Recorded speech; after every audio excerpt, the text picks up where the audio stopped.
everyone, welcome back to my channel. Today, as you've seen, I'm going to be doing a Frankie Stein transformation. Off camera, I washed my face, applied moisturizer and primer. Now we're going to get started with the foundation and concealer. I am using a regular shade foundation and concealer along with green concealer and a white foundation. First, I'm going to test out the ratio for the combination of all this on my hand just to see what kind of shade I get before I put this on my face. So after testing, I see that's something that I can work with. So I begin with putting foundation and concealer as a base and then following up with the green concealer. Once I feel I have enough green, I'm going to add my white foundation and blend. For my eyebrows, I'm going to use the shade I Dye from this Morphe palette, and I'm going to go for thick, defined brows. I always suggest start with small strokes and then just build until you get the right thickness and pigment from your eyeshadow or brow filler.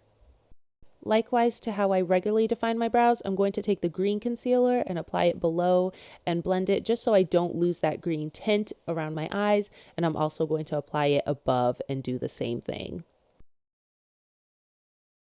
I notice I'm losing some green tint, but before we fix that, let's go to eyeshadow. So I'm going to take the watermelon shade off my Narrative palette and I'm going to blend this all over my eye. I'm not going to focus necessarily too much on the lid because I'm going to apply another shade there, but I'm making sure to get the under eye.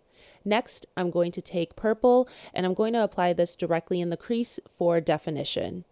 For the purple, or here, Nightfall shade, just be careful not to apply too much to overtake the pink.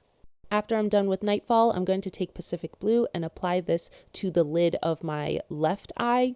I did this because I didn't want to use contacts and I wanted to pay attention to detail of Frankie Stein's eyes, so I opted for this instead.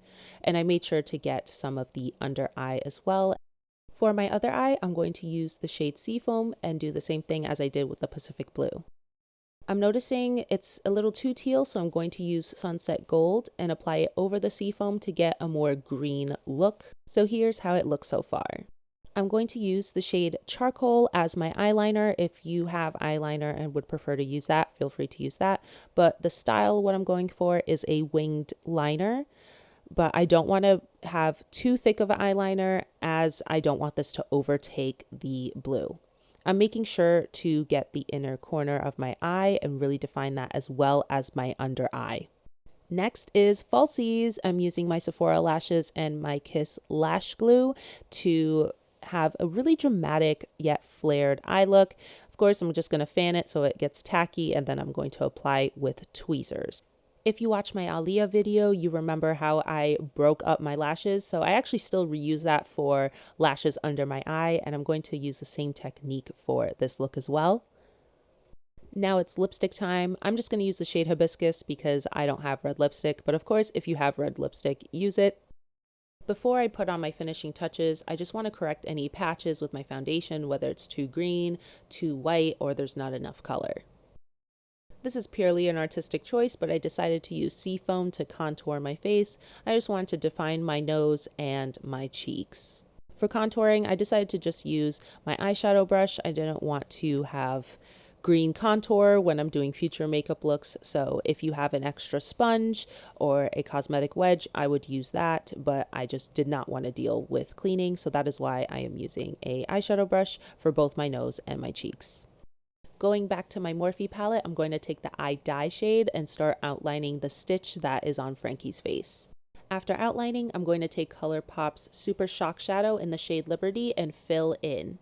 So I'm just going to take a pause here and address this. If you don't already notice, you can see that the blue eyeshadow, when I blink, is transferring to the upper half of my lid. Yay, hooded eyes.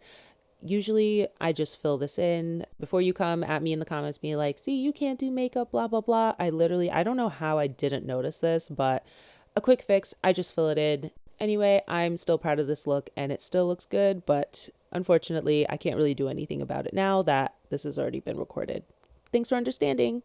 All right, so I'm basically done with the stitch. I'm just going to look at everything and I decide I'm ready for the full look. So here we go. Hi everyone. So this is the final look. I hope you enjoy. Honestly, not too bad. Not too bad for a first try. I'm honestly So proud of how it came out. It came out better than I actually expected. Let me know what you think. Comment below. I'd really love to hear your feedback. The tools that I use in this video are tools that I had in my house. You may have some or none of these at all, but I did not buy any face paint for this, and I bought minimal props. Getting these extensions in was a struggle. I will link this product, but this bend, I cannot get it out. So I kind of don't recommend getting these unless you know how to get the bend out. I've literally had these like laying flat for weeks.